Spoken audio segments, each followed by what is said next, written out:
Hello everyone, welcome to commerce room. This is Priya है your educator. तो students, indifference curves की shapes के ऊपर बात करने वाले हैं।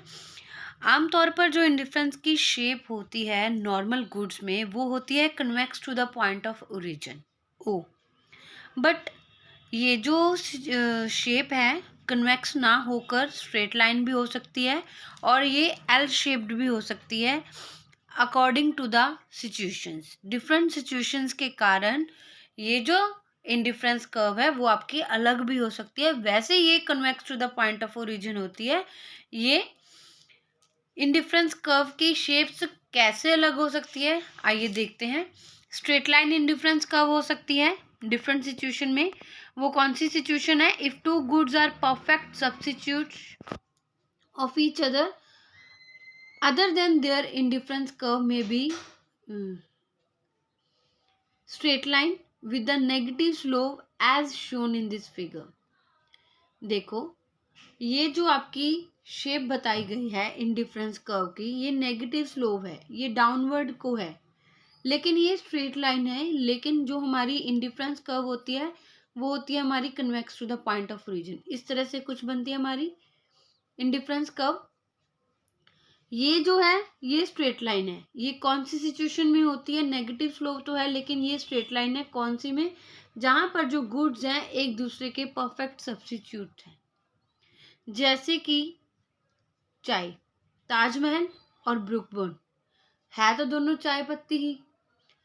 अगर कंज्यूमर चाय लेता है, चाय को कंज्यूम करता है, तो दोनों अगर डिफरेंट डिफरेंट टाइम पे डिफरेंट डिफरेंट ब्रांड को यूज कर रहा है तो उसका जो सेटिस्फेक्शन है वो कुछ खास नहीं बदलने वाला। उसकी जो टोटल सेटिस्फेक्शन है वो अनचेंज्ड रहने वाली है।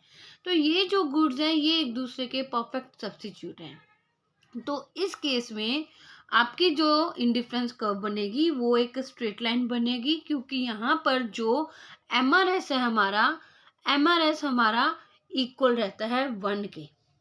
ठीक है, कांस्टेंट रहता है। तो वहां पर हमारी जो शेप है स्ट्रेट बनती है बजाय convex to the point of origin के। आई होप यहाँ तक आपको क्लियर होगा। तो indifference curve of this kind of goods will not be convex to the point of origin. ऐसी गुड्स में indifference curve convex to the point of origin नहीं होगी, rather it will be a straight line. यहाँ पर जो marginal rate of substitution है वो क्या रहता है? 1 रहता है। ठीक है, नेक्स्ट बात कर लेते हैं सेकंड शेप की, राइट एंगल या एल शेप्ड इंडिफरेंस कर्व भी कहते हैं इसको। यहाँ पर जो एमआरएस है, marginal rate of substitution of perfectly complementary goods is 0। For example, आपने जो शूज लेने हैं आपको दोनों ही पैर के लेने पड़ेंगे, आप एक नहीं ले सकते।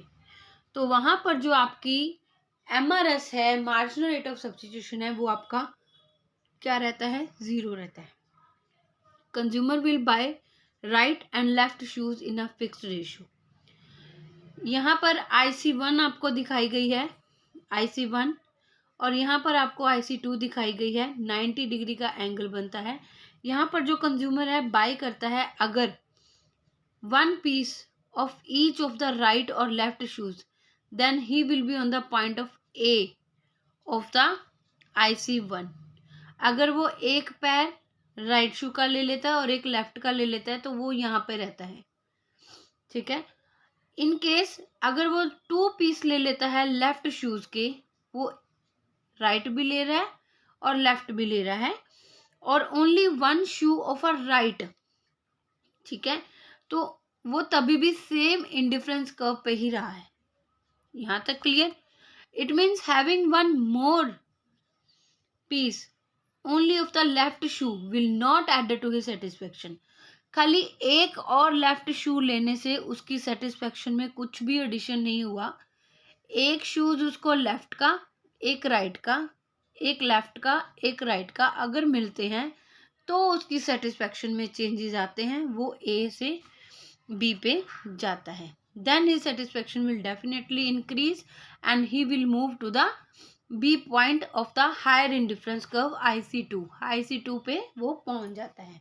तो जो परफेक्टली कॉम्प्लीमेंट्री गुड्स हैं have indifference curve of a shape L और अ राइट एंगल, इस तरह से उनकी शेप बनती है। यहाँ पर जो MRS है, मार्जिनल रेट ऑफ सब्स्टिट्यूशन है, वहाँ पर गुड्स का क्या रहता है, 0 रहता है। MRS is equal to 0। और जो हमने पहले किया डिस्कस स्ट्रेट लाइन में, वहाँ पर आपका जो MRS रहता है वो इज इक्वल टू 1 के रहता है। आई होप यहाँ तक आपको क्लियर हो गया होगा। तो चलिए मिलते हैं हमारी नेक्स्ट क्लास में, प्राइस लाइन और बजट लाइन के ऊपर बात करते हैं।